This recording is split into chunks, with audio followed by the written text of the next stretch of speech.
Email, आपका email शायद कईयों का बना हुआ होता है, कईयों का नहीं भी बना हुआ है।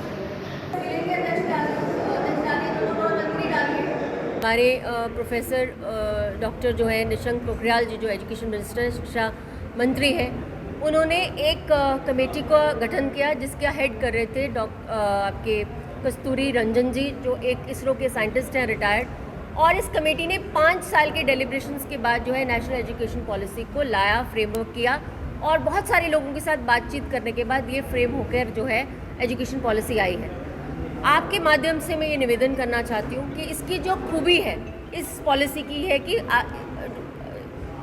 चाइल्ड सेंट्रिक है, कि बच्चे को लेकर उन्होंने बताया गया कि बच्चे की कैसे उसकी अपनी वो जड़ जो है, अपनी जो ज़मीन है उसके साथ भी जुड़ा रहे, और जो अपनी 21st ईयर के चैलेंजेस है, सेंचुरी के चैलेंजेस है, उसको भी कैसे इसको लागू कर पाए, उस चैलेंजेस को कैसे फेस कर पाए। इस सब की खूबी है। अगर ये 60 पन्ने का जो पेजेस का ये पूरी रिपोर्ट है, आपको पढ़नी चाहिए, आपको पता होना चाहिए कि ये पॉलिसी प्रधानमंत्री जी लाए हैं तो हमारी बेटर जनरेशन्स के लिए लाए हैं। हम लोकल लैंग्वेज के अंदर पढ़ा सकते हैं बच्चों को। आपकी 2 अलग प्राइवेट स्कूल्स के और गवर्नमेंट स्कूल्स के ट्रिगर्स अलग नहीं होंगे, वो एक ही जो है आपकी जो रेगुलेटरी बॉडी होगी दोनों को एडमिनिस्टर करेगी। कोई भी प्राइवेट स्कूल जो है इसके अंदर मनमानी फीस नहीं ले पाएगा।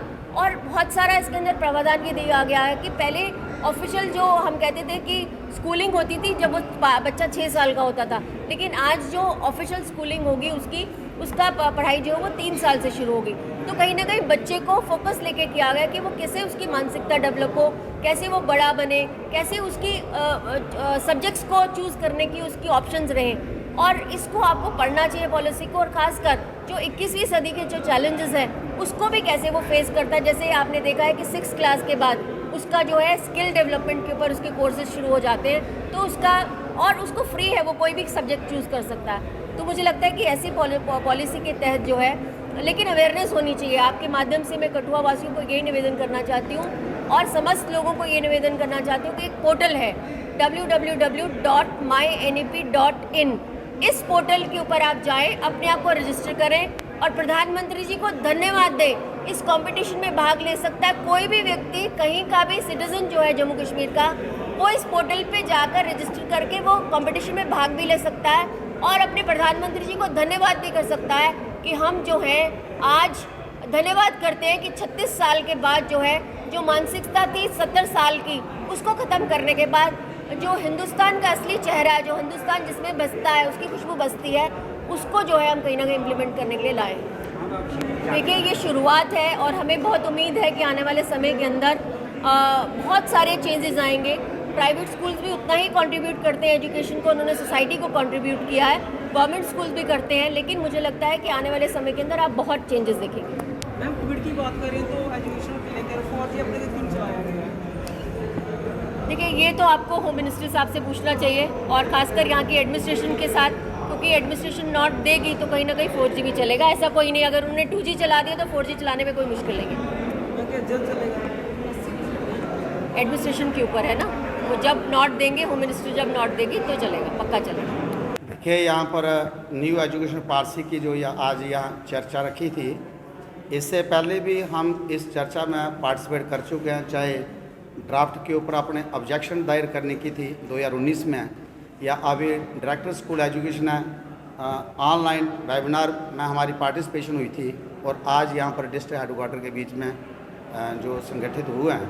आप जानते हैं कि किसी भी समाज में या देश में या स्टेट में जो बेसिक नीड्स थी, पहले हम कहते थे रोटी कपड़ा और मकान, लेकिन आज रोटी कपड़ा और मकान के साथ जो है शिक्षा और स्वास्थ्य, जो हेल्थ फैसिलिटीज़ हैं, उनका होना जरूरी है। आज बेसिक नीड्स हमारी 5 है। तो जो सरकार, जो व्यक्ति इस बेसिक नीड्स की तरफ ध्यान देगा, तो आने वाला जो हमारी पीढ़ी है, जो नौजवान है, उसका भविष्य अच्छा होगा। एजुकेशन आज की डिमांड से क्या मांगती है? डिजिटलाइजेशन पूरे देश में हो रही है, क्या उसको उस ढंग से स्कूलों के बीच में एजुकेशन मिल रही है? क्या उसको स्किल डेवलपमेंट के हिसाब से एजुकेशन मिल रही है? हम स्किल डेवलपमेंट का नारा तो लगाते हैं, लेकिन ग्राउंड लेवल के ऊपर जो हम अपने बच्चों को शिक्षा दे रहे हैं, क्या उस लेवल की हमने अपनी कोई पॉलिसी बनाई है?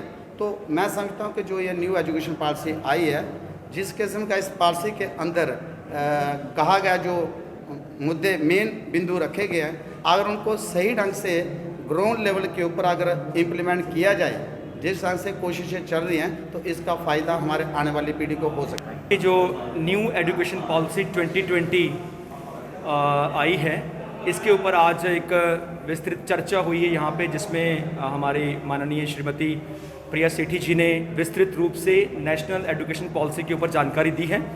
तो मैं समझता हूँ कि ये पॉलिसी का आना बहुत ही अनिवार्य था, क्योंकि एक लंबे अंतराल के बाद ये परिवर्तन आया है शिक्षा के क्षेत्र में।